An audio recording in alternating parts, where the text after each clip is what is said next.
जय हिंद दोस्तों, स्वागत है आपका एक बार फिर से हमारे चैनल टाटा ऑटो टेक में। दोस्तों एक गाड़ी है ये हमारे पास, टाटा सिग्ना BS6 फेस 1 है ये। और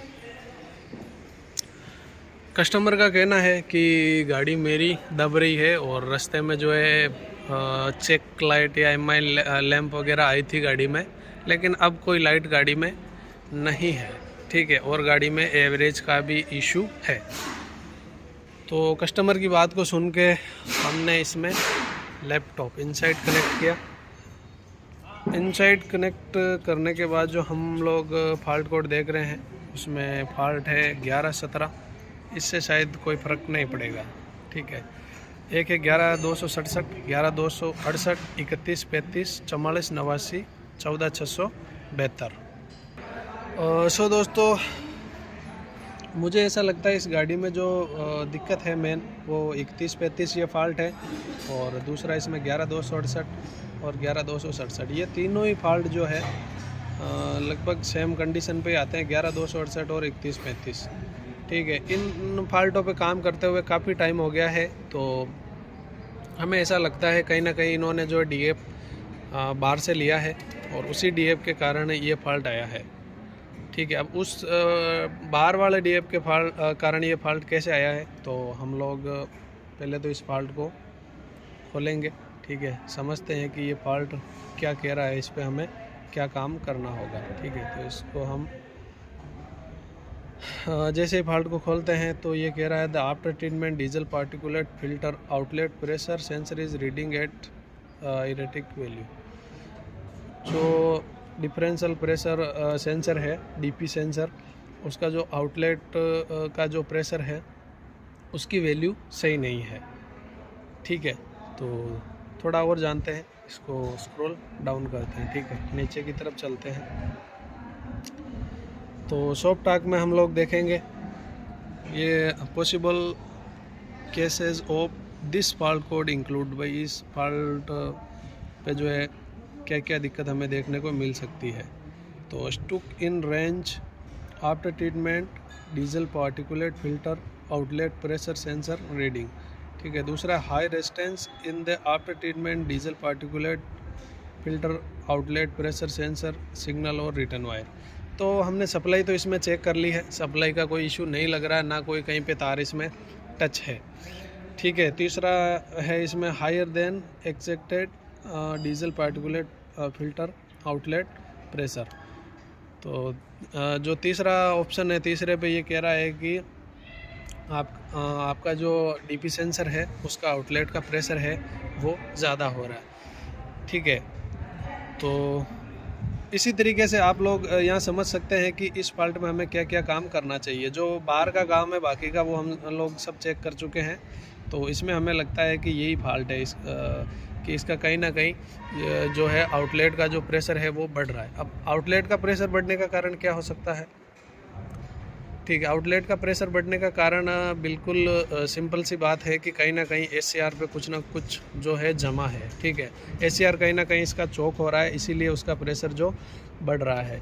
तो हमें इस पे और भी एक दो चीज़ें चेक करनी चाहिए, जैसे लीक टेस्ट करना चाहिए एक बार इंजेक्टर का, कहीं वो लीकेज तो नहीं है। वो लीकेज हो और DF जो है हमारा जो है SCR पे जाके ऊपर जम जाए। तो हमने लीक टेस्ट किया तो इसमें ऐसा नहीं है। अब कुछ लोग सोचेंगे कि लीकेज जब होता है इंजेक्टर तो फॉल्ट आ जाता है, लेकिन कई बार नहीं भी आता है। ऐसा नहीं है कि हर बार आता है, कई बार नहीं भी आता है। सेंसर है और वायरिंग है, चूक किसी से भी हो सकती है। तो वो हमने चेक किया। ठीक है, फिर हम लोग देखेंगे स्प्रे पैटर्न। ठीक है, इंजेक्टर का जो स्प्रे पैटर्न है वो ठीक है या नहीं है, तो हम लोग DOT टेस्ट करवाएंगे और 3 मिनट 20 सेकंड में जो है देखेंगे हम 300 ml के लगभग ही इसमें DF आपका जो है कंज्यूम होना चाहिए। अगर इससे ऊपर है तो हो सकता है आपके इंजेक्टर में भी दिक्कत हो, लेकिन जो भी हो हमें ATS तो इसका डिसमेंटल करना ही पड़ेगा। ठीक है, ये फॉल्ट है तो ATS हमें डिसमेंटल इसका करना पड़ेगा, और डिसमेंटल करके हमें चेक करना ही पड़ेगा, क्योंकि वो जैसे भी जम रहा है, चाहे इंजेक्टर की वजह से जम रहा है, चाहे ख़राब DF है उसकी वजह से जम रहा है, लेकिन जम तो रहा है। आउटलेट का प्रेशर जो है बढ़ रहा है, तो हमें चेक तो करना ही होगा। सो इस फॉल्ट पे आप डीएफ की क्वालिटी भी एक बार चेक करें ठीक है या नहीं है, लेकिन इस गाड़ी में सब कुछ ठीक है।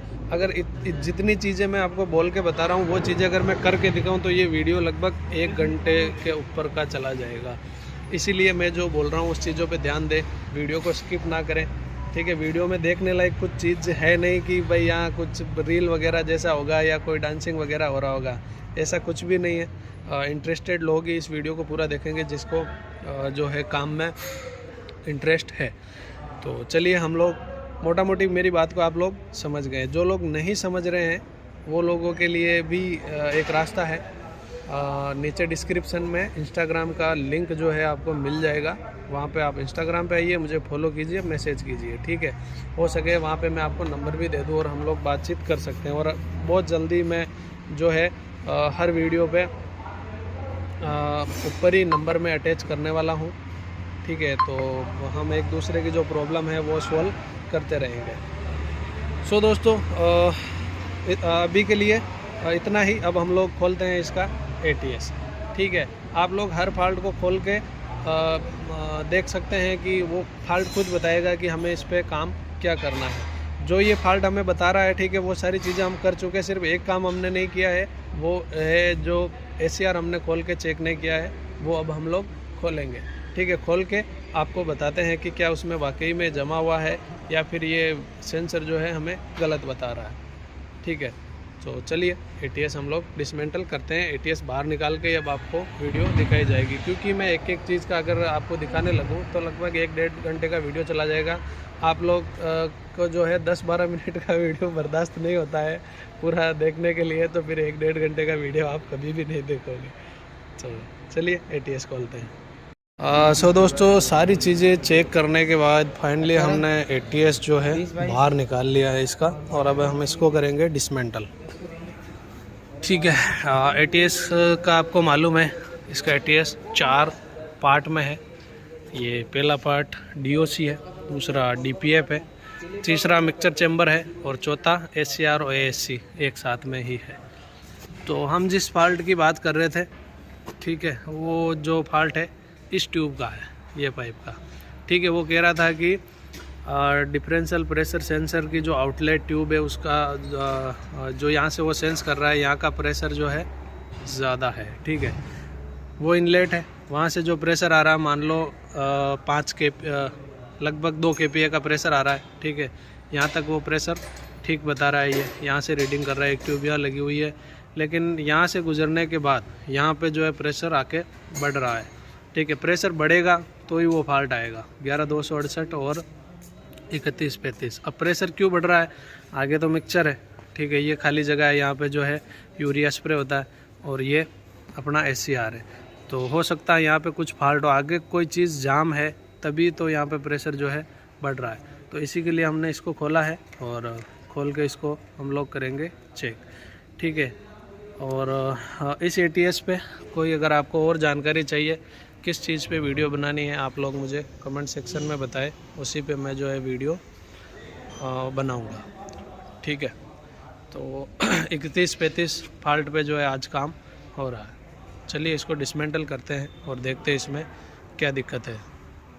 और हाँ, DP सेंसर जो है लगाया ही इसलिए गया है कि वो यहाँ का जो है प्रेशर नापे, ठीक है, कि यहाँ पे कितना प्रेशर है और यहाँ पे कितना प्रेशर है। तो इस प्राणी का यही मतलब है और यही कह रहा है कि इस पाइप का जो प्रेशर है वो ज़्यादा है और इस पाइप तक ठीक है। इसीलिए हमें जो है ATS डिसमेंटल करने की ज़रूरत पड़ी। तो 31-35 और 11,268 पे करीब करीब जो है 90% चांसेस है कि आपको ATS खोलना ही पड़ेगा, क्योंकि इस पे हमने कभी DP सेंसर ख़राब नहीं देखा, ठीक है। तो आप लोगों के पास भी अगर ऐसा केस है तो आप लोग डिसमेंटल करके चेक कर सकते हैं या डेटा लॉग लेके भी चेक कर सकते हैं।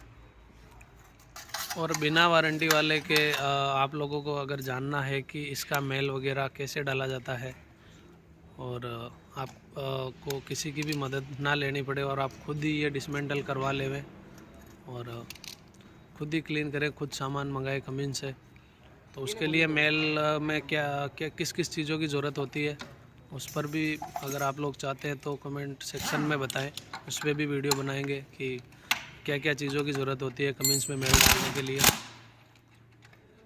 ठीक है, तो आप लोग कमेंट में मुझे ज़रूर बताएं। और भी कंफर्म करने के लिए कि आपको ATS नहीं खोलना है और 31 35 11 268 फॉल्ट है, अंदर कुछ है या नहीं, तो आप ये ट्यूब जो है ऊपर ही निकाल के चेक कर सकते हैं। ठीक है, यहाँ से क्लिप हटाएं और ये खोल के इस ट्यूब को बाहर निकाल लें। ठीक है, इस ट्यूब की कंडीशन देखिए, और ये है दूसरी वाली ट्यूब।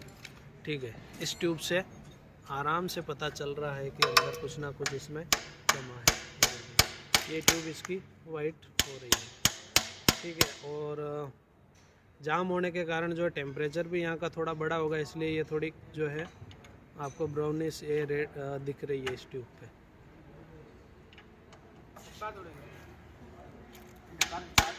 सारी वायरिंग और सेंसर्स हमने ATS से हटा लिए हैं और ATS को कुछ इस तरीके से हमने खड़ा कर लिया है।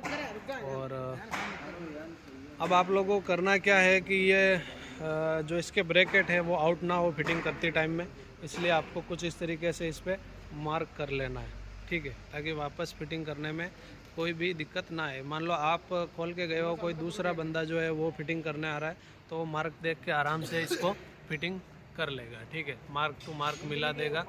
तो एक मार्क यहाँ भी कर भाई, ये पार्ट अलग है नीचे वाला। ठीक है, जब वापस फिटिंग करेंगे तो इस मार्क को इस मार्क से मिला देंगे। ठीक है, इस तरीके से मार्क करके ही डिसमेंटल करें। हो सकता है आप तो बिना मार्क के भी कर लो, लेकिन आप छुट्टी पे रह गए, तो अगर दूसरा बंदा आता है तो वो आराम से इस मार्क को देख के फिटिंग कर लेगा। तो चलिए फाइनली इसको हम लोग अब इसके क्लिप जो है वो खोलते हैं। अच्छा, अगर आप लोगों में ये भी कन्फ्यूज़न रह जाए कि कौन सा पार्ट कहाँ आएगा, तो आप इस तरीके से नंबर भी लिख सकते हैं। ये 1 नंबर, ये 2 नंबर, ये 3 नंबर और वो 4 नंबर। ऐसा कभी होता नहीं है कि बंदा जो काम कर रहा है भूल जाए, बट आप अपनी नॉलेज के लिए वापस फिटिंग करने में दिक्कत ना हो, कोई नया बंदा कर रहा है तो वो कर सके, इसीलिए ये चीज़ें कर लें। क्लिप हमने हटा लिया है और पहला पार्ट जो DOC है वो खोल दिया है। नीचे रख दो। ठीक है, ये एकदम क्लीन है और ये क्लीन ही होता है।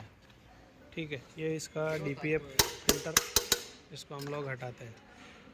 अच्छा, आप लोगों ने एक चीज़ देखी होगी कि धुआं जो है वो इसी साइड से इसी में आ रहा है, तो ये हमेशा क्लीन क्यों मिलता है, ये काला क्यों नहीं होता है? ठीक है, जबकि ये काला होता है। कोई है जो जवाब दे सकता है? अगर हैं तो आप लोगों को मालूम है तो एक बार मुझे बताएं कि ये पार्ट काला क्यों नहीं होता है, जबकि सबसे पहले धुआं तो यहाँ आता है, लेकिन देखिए ये काला होता है दूसरा वाला, ये क्यों होता है? हटाओ इसको। देखिए ये भी DOC एकदम जो है दूसरी साइड से क्लीन चिट पड़ा है। ठीक है, DPF फिल्टर है ये। अब हम लोग हटाएंगे मिक्सचर को। मिक्सचर भी हमारा क्लीन है, क्योंकि DF का जो नोजल है इंजेक्टर वो लीकेज नहीं था। अगर वो ड्रबलिंग करेगा, लीकेज करेगा तो ही यहाँ पे DF जमेगा, नहीं तो नहीं जमेगा। अब लास्ट वाला जो है वो हम लोग देखते हैं, जिसका हमें इंतज़ार था कि इसी पे कुछ मिलेगा। तो ये देखिए 100% हमारा शक और हमारा फॉल्ट बिल्कुल ठीक था, हमारी जानकारी भी ठीक थी। ये देखिए यही जाम है। ठीक है, यहाँ पे ये DF जो है जम रहा है। यही DF जमने की वजह से जो है, क्योंकि जो गैस आ रही थी, हवा, जो भी साइलेंसर का धुआं आप मान लो, वो गैस जो है पूरी तरीके से बाहर नहीं निकल रही थी, क्योंकि इसके होल्स जो है सारे जाम हो चुके हैं। इसी वजह से जो है, क्योंकि ये एक बार फिर थोड़ा हम लोग समझते हैं। ठीक है, ये आ गया इसका ठीक है, ये DPF फिल्टर है, ये इसका इनलेट है। इसके इनलेट में मान लो 2 kPa का प्रेशर आया। ठीक है, यहाँ तक तो वो पाइप के टच हो रहा है यहाँ पे, तो वो ठीक है। लेकिन यहाँ से पार होने के बाद जो है यहाँ का प्रेशर है, क्योंकि यहाँ का जो प्रेशर है वो बढ़ रहा है, लाजमी बात है बढ़ेगा, क्योंकि ये जाम है। तो और ये हमेशा ख़राब DF की वजह से ही होता है। जो ख़राब DF होता है वही इस तरीके से जमता है, ओरिजिनल DF कभी भी नहीं जमता है। सो दोस्तों, उम्मीद है ये वीडियो आपको पसंद आई होगी। अगर वीडियो आपको पसंद आई है तो अपने दोस्तों के साथ शेयर कर दीजिए, एक लाइक कर दीजिए, और चैनल पे नए हैं तो चैनल को सब्सक्राइब कर लीजिए। ठीक है, अब सब्सक्राइब की तो बोल दे, क्या करो, सब्सक्राइब चलो सब्सक्राइब भी कर दो, है ना, जो ये भाई कह रहे हैं वही कर दो यार।